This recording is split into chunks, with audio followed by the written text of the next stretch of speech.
Hey, so I'm actually very sick, so um I also don't know how to look at the camera when the camera's like this.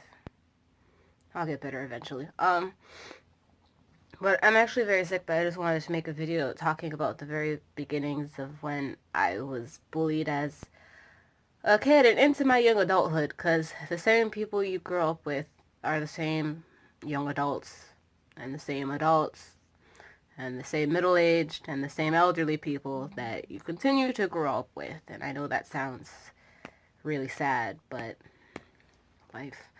Um, but basically, after my parents divorce, well, during my parents' divorce, I'm actually native to Flint, Michigan, but I moved to Massachusetts when I was about 7, 8 years old, and the first year was fine. Um, um, I had friends, and it was fine.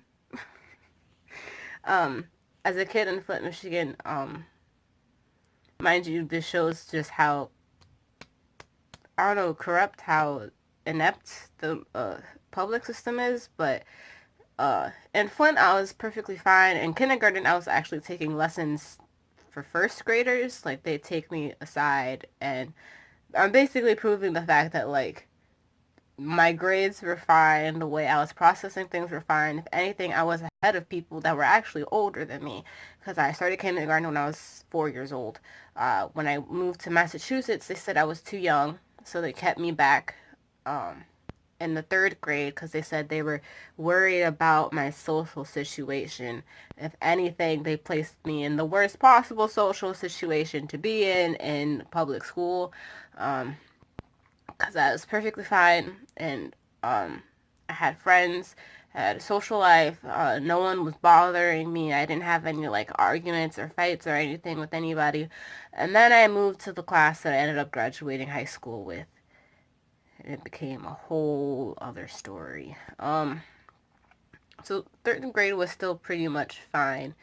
Looking back, there were moments where I could tell that these people were, in fact, going to grow up to be my bullies, and they did. So there, I moved to a town over for school because my mom worked at their public schools, so she wanted me to be at her school, which she regrets. Um, and when I went to the town over, that's when the bullying really started, but didn't really take off. Like, I've always gotten comments of like, "Oh, men like girls with meat on their bones," and my response as a child was, "If a man is looking at me, I need to call the cops." Um, but anyway, um, and just a lot of, just comments about my body and all that stuff. Um, and me being deemed as not cool enough. Um, but it didn't really, really start to like go in full effect until I was in about sixth grade, and I moved back to the previous town where I had went to elementary school in. Well, I went to third grade in because I switched for fourth and fifth grade to the other town. But so I'm back with the kids from uh the second run of third grade, even though I had A's the first run of third grade, and they only held me back due to age. Never gonna understand this. It was like some law that was passed that like you have to be like in a certain age frame or else you have to stay back if you started school early, and I was one of the kids that started school early. I'm always gonna be mad about that. But basically, um these kids weren't the best human beings, and when I graduated high school with them, they were still not the best human beings. So don't ever let anyone say, "Oh, kids are just being kids," or "Oh, well, bullying someone as a kid is normal. That's just something you go through." Like, no, that's not real. So basically, I go back during the sixth grade, and I'm expecting my naive self to be like, oh, I'm friends with so and so, so and so, so and so, so and so, and so and so, and I'm gonna go back, and it's just going to be great and fantastic. There's only one girl, and we'll call her Jane. Um, that I had met her in the second run through of third grade, and recently, like last year, officially stopped being friends with her, and I'll make a different video about that later. But for now, the time being, she basically, at first she was there for me, and then she was friends with this other girl. I'll call her Sarah. And I hung out with Sarah and Jane until this new girl came. We'll call her Bethany. And when Bethany came, it was a completely different story. Because all of a sudden, because I was part of the welcoming committee, so I was the first one to meet Bethany, and I knew what it felt like to feel ostracized, obviously.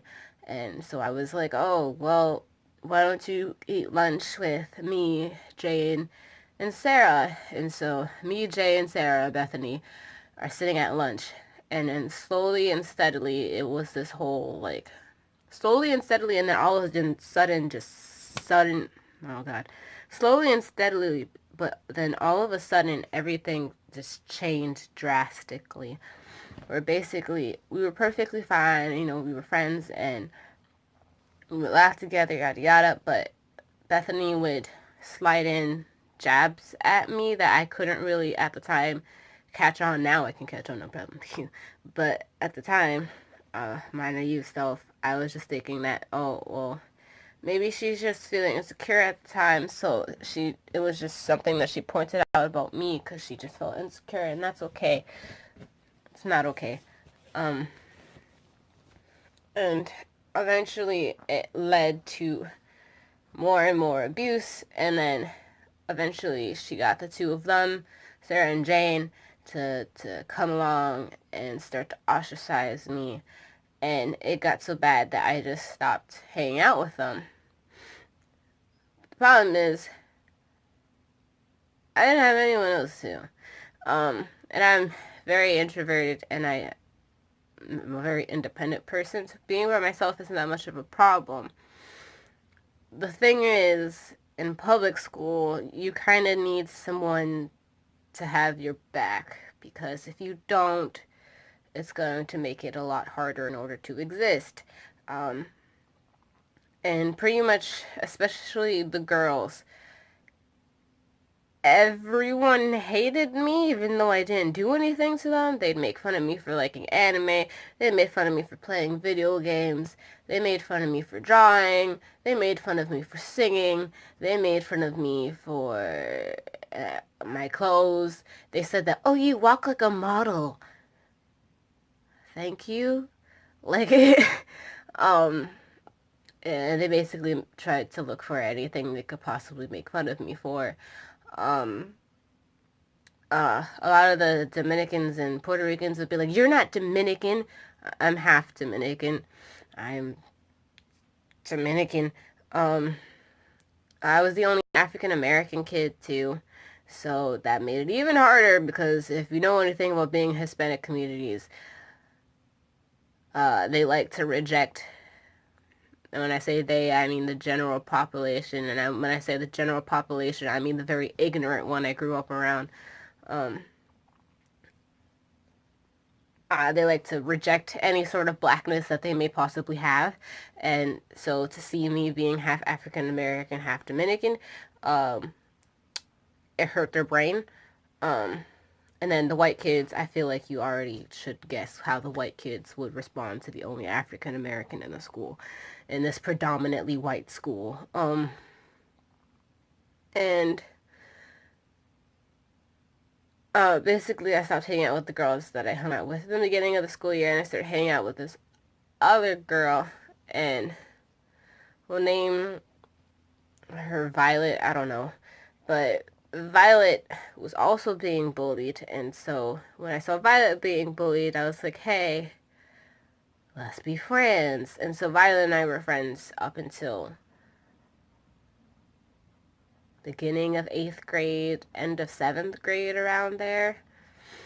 Um, I'd be walking around in the hallways and girls would start screaming on the top of their lungs. So you can hear it throughout like that whole floor.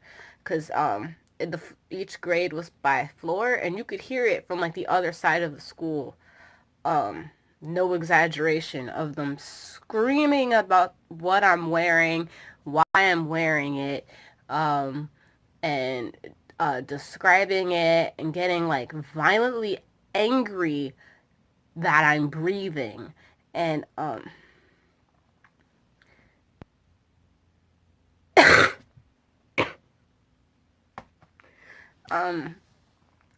and I don't know, is very complicated to describe the feeling because I always knew exactly where they were coming from. I knew that they were just jealous and I knew that they had severe insecurity issues that they didn't know how to handle. But the thing is, your severe insecurity issues and your jealousy of me is not my problem, and the fact that you're making it my problem is a problem. Um, and um, seventh grade comes along, and this girl, I'll name her Alice, became my new best friend. I stopped talking to Jane, and me and Alice and what I named the other fool? Me and my friend were gonna sit like on the grass and chill for a bit, which is what we were doing. And I think I also brought it in to show one of the teachers that wanted to see it, something like that. And um the entire grade, and I'm not kidding you, the entire grade during recess was completely swarmed around me in a circle, and like the teachers all like ran over because they thought the kids were fighting. It was this much of like a spectacle. And one of the girls that Alice started hanging out with called me Pop Tart. I don't know what that means. Maybe she just thought I was sweet. But no, yeah, that was weird. I didn't understand what Pop Tart meant. And I asked her, what does that mean? And she kind of just didn't have an answer. Um, but, the story that I paused earlier, basically, I was at my locker one time in 8th grade, and well, starting even sooner than that, we were coming up from lunch, and I was talking to a friend, and then she called me the B word all of a sudden, like out of nowhere, like she's not a part of this conversation, and I was kind of just like, I'm gonna ignore you. And I got upstairs and I was bending over on my locker. And at the time I was taking Kyokushin. Um, I didn't get very far because I quit. Because I didn't like the lessons. Because I didn't like the people in the lessons. But, yeah, she was passing by my locker and she knocked my head into my locker. Like, I had bent over and she knocked my hip. And so when I knocked this way, I went this way and I knocked my head into the locker. And I was like, oh no, she didn't. I can't be sassy right now. I'm sick. But I was like, ah, oh, nah, bruh. And I closed my locker door. And she got really scared because my natural instinct was to pivot, basically, like on my foot. And it was like someone that they taught us on like how to punch, basically. So I was pivoting with like my punch ready. And I was coming up to swing and she saw it about to come up. Like it didn't go like halfway even. It just came up right here, and I was like, not today. And she her eyes got big, and then she scrambled to the classroom, and then I got crunk, and I was like, not today. And she got in trouble. She got sent home, and she got suspended, I think. Because I made a show. I was not stopping. Um, And people tried to be like, oh, we're sorry that happened to Shanti. And I'm like, okay, but you don't care, but thank you. Shanti's my real name, by the way. And I was like, okay, you obviously don't care, but okay, I'm gonna let you slide. There was a girl that, um, no one was bullying her or anything. Like, she'd get into, like, the occasional tiff, or, like, someone would say something ignorant, which as a black person, I'm like, that's not welcome to my life. And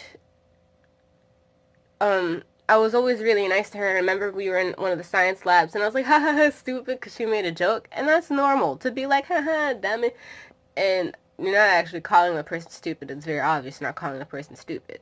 But she ran around telling the popular kids that I called her stupid. That never happened. And so then people started saying that I was the bully, and I was like, what?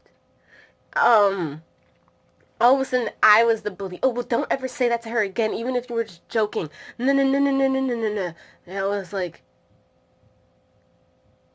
damn, y'all said something anti-black 5 minutes ago. And,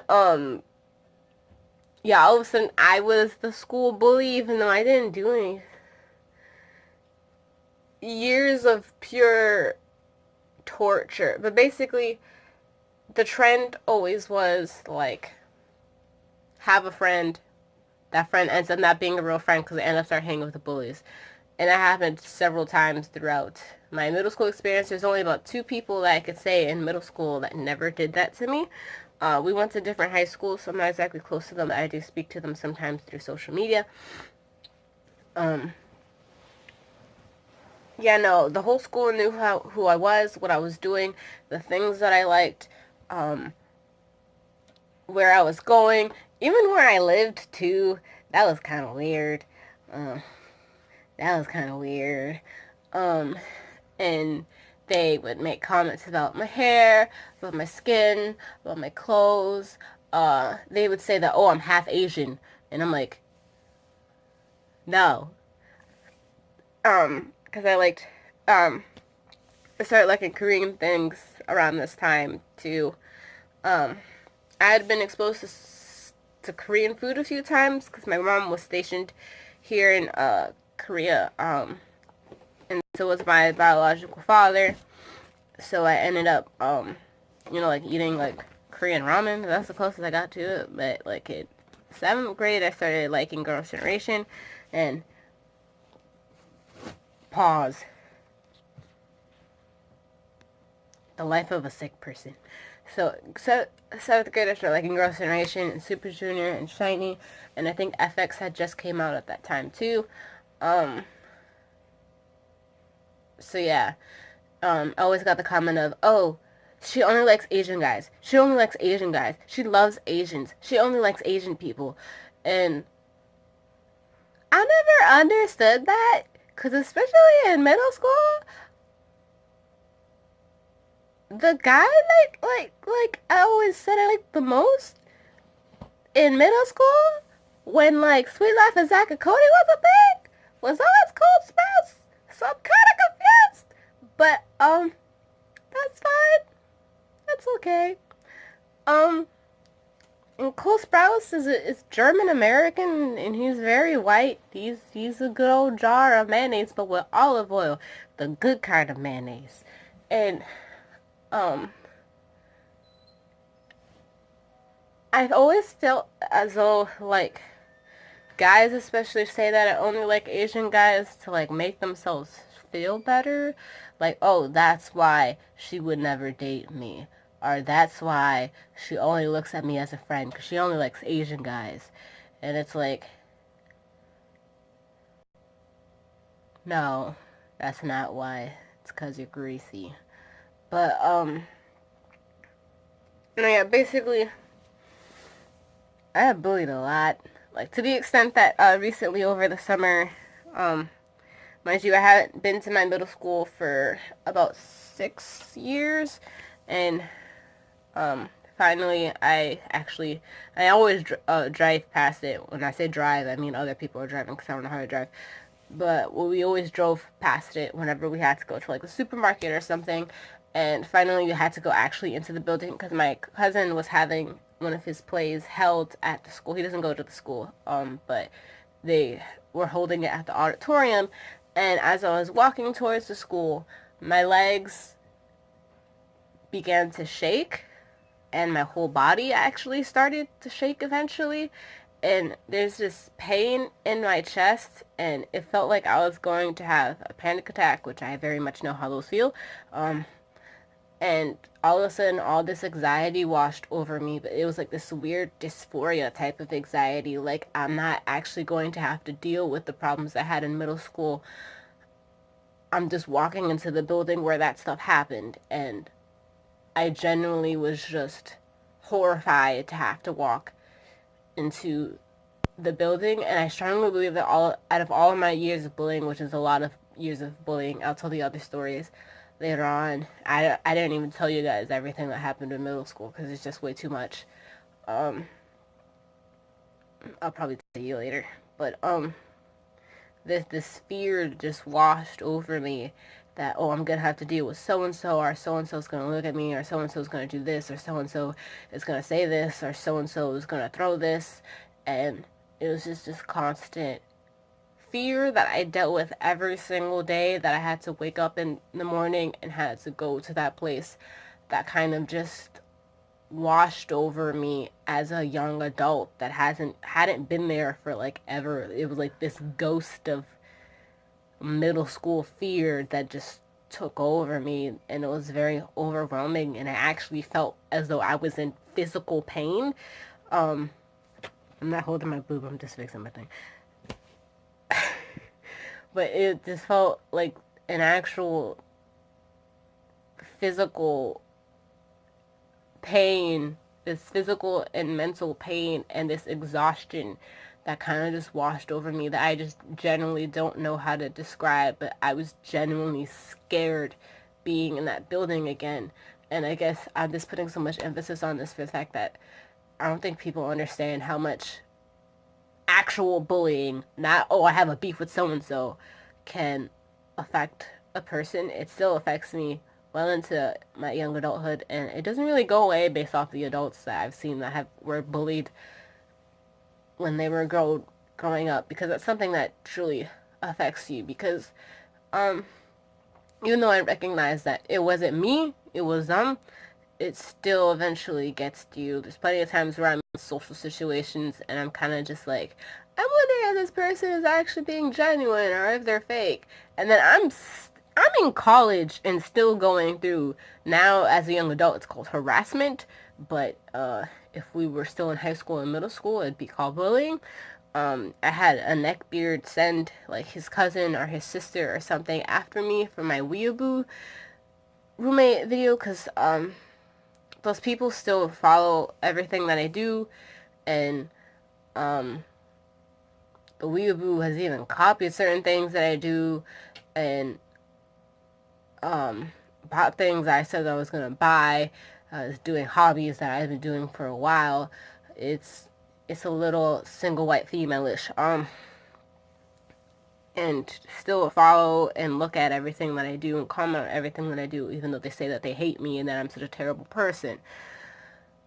So it's basically just middle school all over again. So middle school kind of just repeats itself, but in different scenarios. Again, proving the fact that the people that you go to school with are the same people that you grow up with. And I think my main two messages are, one, your insecurities are your insecurities. And it's okay to an extent. It's okay to recognize the fact that you are insecure and that you have issues that you need to get dealt with. But it's not okay to project those insecurities onto other people and to harass and humiliate and bully another person for the sake of your poor attempt to make yourself feel better, because I know for a fact that it's not actually making you feel any better. And that if you are an actual decent human being and you actually are humanitarian in some sort of way, you would stop and you would think, because these things just don't affect people just in that moment. People carry that stuff on for the rest of their life, whether they want to or not. And my second message is, don't allow people who bully you to ruin the image of yourself, which is a very hard thing, because you have to have a very strong personality in order to do so. But I guess that's a poor way of saying what I'm trying to say. I think more so is don't let them win. It's okay to allow those kind of comments to get to you and to hurt you, and because you're human, so that's to be expected. But don't ever allow those people to force you into some sort of conformity or to manipulate you into being what they want you to be. It's perfectly acceptable that you are yourself. The reason why they're bullying you is because you are yourself and because they're jealous that you're yourself. I still have to deal with other people's jealousy, and again, I'm a junior in college. This is my third year in college. I'm old, ew. But and I still have to deal with other people's insecurities and other people's jealousy and other people reflecting and projecting and God knows what else. Um, I know that it seems like getting over it or fighting through it is impossible, but I guarantee you that it's most definitely possible, and that you can still love yourself even through bullying, and you're gonna make it through even though you feel like you're not. And people tell you that it stops. It doesn't stop. It just comes in different ways. So my suggestion isn't to be like, oh, it's gonna end, it's gonna end, it's gonna end. It's more so, how do I deal with this? How do I tackle this firsthand? I suggest you start to basically become a comedian in a sense, that you know how to make those comebacks, that you know how to put people in their place, but in a very humorous way that it doesn't actually genuinely enrage you, or like it doesn't show that you're enraged. You're kind of just like, hey, you look stupid. Um, so yeah, don't be like, oh, well, the situation is gonna end anyway. No, just look at the situation, take that situation head on, and learn how to fight it in a way that doesn't drive you into insanity, and continue to be who you are and improve on things you need to improve on and accept things that you just need to accept. And I guarantee you that you'll come out on top in the end, even though it doesn't feel like it. Again, I don't think it's very helpful to look at it as, oh, well, people are going to stop being mean to me eventually, because that's not real. Um, but no, yeah, that's my rambling of my middle school experience. When I get back to America, I'm probably going to make a video about my high school experience, which is pretty much the same, but like high school edition. And my college edition, which is pretty much the same, but like college edition. Because again, most people don't really change. But if you would like to see me not sick and capable of talking like a human being, please press the subscribe so you can see my other stories, or don't if you don't want to. I don't know. My head hurts. Good night.